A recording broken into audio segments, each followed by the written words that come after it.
Magandang araw po sa ating lahat. Hari nga tayo magluluto ng ganitong luto. Hari nga pala ho ay isaw ng baboy. Ako'y nakatsimpo kanina ng bagong katay sa palengke, kaya binili ko na aring bitukang mura ng baboy at saka tito. At hari na akin lilinisin muna. Ay kaganda. Wow! Hari dapat ipiprito ko gawa ng bitukang mura. Sausaw suka. O kaya ay tuyo, kalamansi, sile, may sibuyas na ginayat.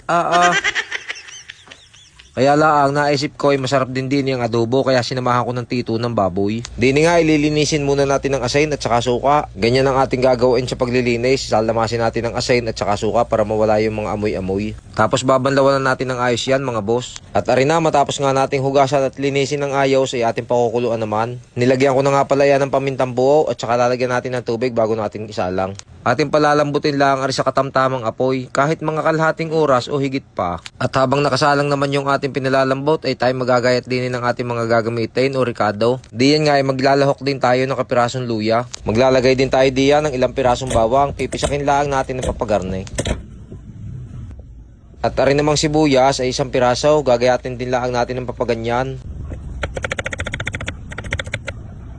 Sa sili naman ay 4 na pirasong ating ilalagay. Masarap sa garning lutuin ni maanghang. Ginayat lang natin yan ng maliliit. At rin na ang ating mga gagamitin, sibuyas, bawang, luya at saka siling maanghang.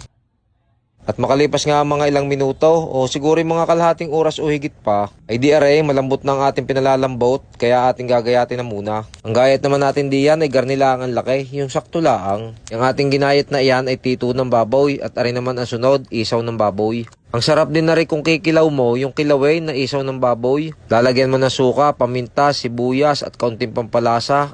Ay masarap na rin lalo na pagpulutan. At yan, tapos na natin gayatin kaya tayo magigisa na. Una muna ay magpapainit tayo ng mantika. At saka ilalagay na natin yan, bawang, sibuyas, luya at saka sili. Pagkasabay-sabay na natin. Sasangkusang-kutsahin lang natin ang ayos. Pagka yan isang kutsa na, ilalagay na natin ang ating ginayat na bitukan ng baboy. Bitukan ng baboy at saka tito ng baboy. Sasangkutsahin lang natin yan ng ayos para sumarap yung ating lutuin. At diyan nga ay maglalagay na tayo ng ricado. Lalagyan natin ng pamintang durog na durog. Maglalagay na rin tayo diyan ng kaunting pampalasa. At aray, bitsin ang ating ilalagay dyan. Lalagyan na rin natin iyan ng kaunting toyo. Tatansyahin lang natin at baka mapalat. Mamaya na lang uli magdadagdag pagkulang. At gayon din ang suka. Maglalagay din tayo, konti lang. Tapos tatakpan muna natin at mamaya na natin hahaluin. At makailang minuto nga ay binuksan uli natin at ating hahaluin na. Ating sasangkusang-kutsahin ng ayos at pagkatapos ay ating tatakpan muna uli. Hahayaan nating magtubig ng kaunti para maluto yung ating mga inilagay na ricado. At makailang minuto nga na kumukulo ay aray, bubuksan muna uli natin, ating hahaluin at ating titimusan kung ano ang lasa. At sa parting iyan ay tayo maglalagay ng konting asukal, aray pambalansin ng lasa. Maglalagay na rin tayo diyan ng oyster sauce para lalong sumarap ang ating nilulutong ito.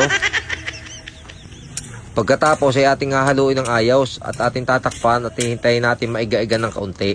Ang ganitong adobong isaw ilalong nasarap pagkapatutuyuin. Yung gang paiigahin mo tapos parang naglalapot-lapot. Tapos maanghang, ang sarap kahit sa bahaw.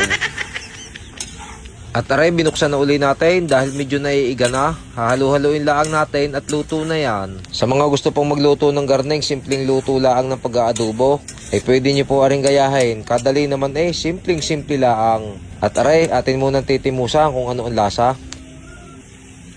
At iyon, ayos na daw, sabi ng aking sarili, masarap na. Kaya ngayon, pwede na tayong kumain. Kaya ang gagawin natin ay aray, sasandok na tayo. Ay kayo kain muna po tayo. At sa lahat po ng ating mga manonood ay maraming salamat po lagi sa inyong mga suporta. At hanggang sa muli po, God bless po.